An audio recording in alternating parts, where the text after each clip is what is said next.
এটা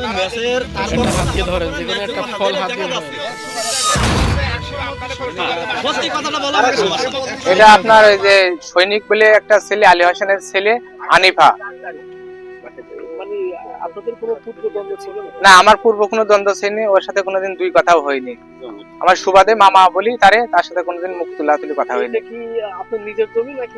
এটা লিজ নিচ্ছি আপনার 5 বছরের জন্য।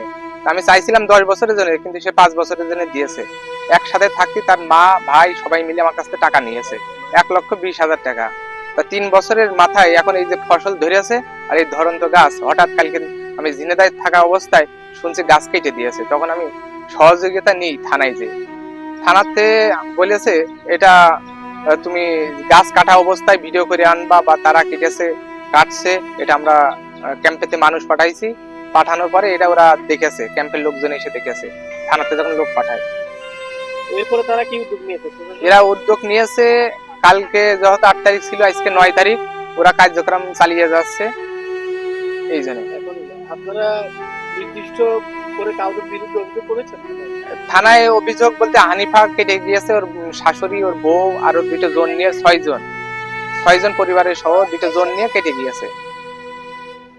ক্ষতিপূরণ আমার তো ফুল শেষ করে ফেলেছে। আমি মানে একটা কৃষক, মানে একেবারেই দুর্বল। মানে এটা আপনার 5 বছরে যে অগ্রিম টাকাটা দিয়েছি 1,20,000 টাকা দিয়েছি, আর এই মালটা পিছনে যা খরচ হয়েছে 3 বছর, মানে তিলি তিলি গাছটা বড় হয়েছে, সন্তানের মতন মানুষ করতে হয়। আর এই 3 বছর যে খরচটা এসেছে প্রায় 1,03,000 টাকা।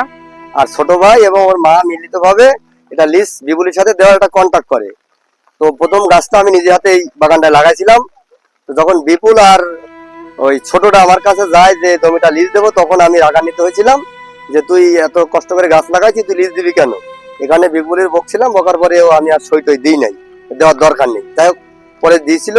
দেওয়ার পরে 2 বছর পরে যে জমিটা আমাদের ঝামেলা হয়, ও জমিটা নিয়ে নিতে চায়, তখন বিপুলকে এবং আমি নিজে বারবার বলি যে যেহেতু অন্য জায়গায় লিজ দিতে হবে, সে লিজ বাবদ সেই করুক, দরকার হলে অন্য কাউকে থেকে আরো 2,000 টাকা বেশি দেওয়া হবে তোকে। এ ধরনের প্রস্তাব পাঠানো হয়, কিন্তু আমার সাথে সে আর কোনো যোগাযোগ করে না। একবার থানায় অভিযোগ করলে আমার শাশুড়ি বিপুলের পক্ষে যেয়ে থানার ওসি খুব বিপুলের প্রতি ক্ষিপ্ত হয়েছিল যে আরেকজনের জমি তুমি কি নিলে কেন? তারপরে আমার শাশুড়ি ওকে উদ্ধার করে নিয়ে আসছিল। পরে আবার র্যাব ক্যাম্পে বিচার দিয়েছিল সেই সেনা সদস্য, সেখানেও আমার শাশুড়ি গিয়েছিল, যে তাকে সেখানে বলেছে যে আমি নিজে জমি দিয়েছি বলে সেখান থেকে উদ্ধার করে নিয়ে আসছিল। নিয়ে আসার পরে কিছুদিন আগে এসে 2টা গাছ কেটে গেছিল, এবং তারপরে বিপুল আমাকে, আমি এর ভিতরে কোনোদিনই জানি না, গত 2 দিন আগে বিপুল বললো যে ভাই আমার বাগানে খুব ভালো ফল ধরছে, তো ইনশাল্লাহ ফলটা নিয়ে ওর টাকা দিয়ে দিস, আর ওর থেকে তুই চলে আসিস, ওর ঝামেলা থাকার দরকার নেই। আচ্ছা ঠিক আছে ভাই। আমার সর্বশেষ প্রত্যাশা, সে আমাকে 3-4 বছর যোগাযোগ করে না। কালকে রাত্রে আমার সাথে 11টার সময় ফোন দিয়েছে যে ভাই আমি ভুল করেছি। আমি বলছি না, তুই তো আমার সাথে 3 বছর কোনো যোগাযোগ নেই, আমি কি বলবো তোরে, তোর তুই সেনাবাহিনী, তোর ক্ষমতা বেশি, তুই তো আমাদের মতো লোক গুণা নিস নে।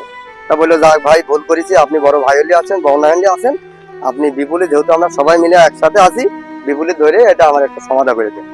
ঠিক আছে, তাহলে বিপুলের সাথে আমি কথা বলে যেটা হয় তোর আমি জানাবো। এখন যদি আমরা যেটা চাচ্ছি, যদি আমাদের গ্রামবাসী মিলে বিপুলের ক্ষতিপূরণটা যদি হয়ে যায়, তাহলে আর প্রশাসনের মাধ্যমে আমরা যেতে চাচ্ছি না। আর যদি না হয়, সেক্ষেত্রে আমরা প্রশাসন না হয়। আমাদের ইসলামী আন্দোলন বাংলাদেশ যে সভাপতি ঝিনাইদহ জেলার, সে স্বয়ং মাঠে এসেছে মালটা বাগান দেখতে, কেমন কেটেছে, কি হারে কি অবস্থায় আছে, এসেছে দেখে এখন আমি যেটা ক্ষতিপূরণ হয়েছে এটা আমি প্রশাসনের কাছে, ওসি স্যারের কাছে জানিয়েছে তিনি, আর দেখে ভিডিও করতেছে, করার পরে যেটা আসে ভালো মন্দ সেটা আমাদের মেম্বার আছে গ্রামে, মেসের ভাই আছে আমাদের গ্রামে, ইসলামী আন্দোলনের যে সভাপতি, সে স্বয়ং মাঠে সে এসে এখন যেটা বলবে সেটাই আমি মানব। যে সেনাবাহিনী ছিল তার হাতে এটা করাচ্ছিল, আর তাদের 4 জন দোষী বা সন্ত্রাসী, তাদের হাতে ছিল সোলদা বা দা জাতীয় কিছু ছিল, দেশীয় অস্ত্র ছিল। জি, দেশীয় অস্ত্র ছিল। যিনি সেনা সদস্য হাতে করাত ছিল, সেটা কি হাত জাতীয় করাত নাকি ইলেকট্রিক্যাল করাত? হাত জাতীয় করাচ্ছিল সে। তখন আপনি পানের ভয়ে পালিয়ে বাড়ি চলে? জি।